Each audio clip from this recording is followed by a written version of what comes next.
Alors, ça sera la dernière vidéo de la chaîne. J'arrête tout. Hashtag Villebrequin, non, j'ai rigole. Ça sera le dernier résumé de la semaine par contre. J'arrête les résumés sur toutes mes chaînes, tout simplement parce que les vues ne suivent pas. Et du coup, ça me fait 4 vidéos en plus à faire à chaque fois, et pour que ça soit pas vu en plus, pas trop, pas assez, selon moi. Donc ça sert à rien, surtout que cette chaîne, au final, il n'y a pas énormément de news non plus. C'est facile à gérer de regarder toutes les vidéos de chaque semaine. C'est l'une des chaînes où il y a le moins de news, pour le coup, donc bon. J'arrête les résumés sur cette chaîne, ça sera le dernier. Alors profitez bien. Wolf, les fins 2026 seront des dragsters. Il veut de la transparence au sujet des liens entre Red Bull et AlphaTauri. Hamilton, j'en tirerai aucun plaisir de ne gagner à bord d'une Red Bull, déclare Lewis. Il évoque la guerre en cours à Gaza. C'est vraiment triste de voir ce qui se passe là-bas. Wolf est mitigé sur la deuxième place de Mercedes par rapport à la troisième, par rapport au gain en soufflerie et tout. Russell, les grilles inversées lors des sprints ne marcheraient pas selon lui.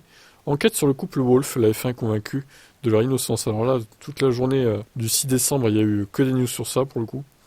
Mercedes réagit à l'enquête ouverte sur Toto et Suzy Wolf. Suzy Wolf est furieuse suite à cette enquête. Hamilton soutient Suzy et Toto. Toutes les équipes de F1 affichent leur soutien au couple Wolf. Ben Sulayem a-t-il lancé une chasse à l'homme contre Toto Wolf? On peut se le demander. Horner est clair, ce n'est pas Red Bull qui a porté plainte contre le couple Wolf. Bernie Ecclestone est-il derrière la plainte contre le couple?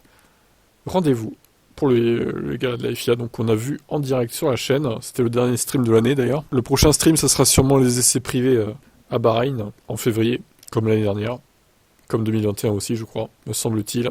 Hamilton espère un début de saison 2024 sur les chapeaux de roue pour Mercedes. L'avenir de Wolf menacé chez Mercedes.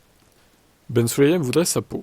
Wolf est furieux et curieux aussi contre la FIA qui a traîné son couple dans la boue. Hamilton fustige la FIA concernant le drama des Wolf. Suzy Wolf ne décolère pas, je veux savoir qui est derrière tout ça. Hamilton aurait offert son trophée FIA de son classement en P3 du coup. Trophée assez moche d'ailleurs. On se demande pourquoi ils s'étaient marqué FIA dessus. C'est nul. Il pouvait pas faire autre chose.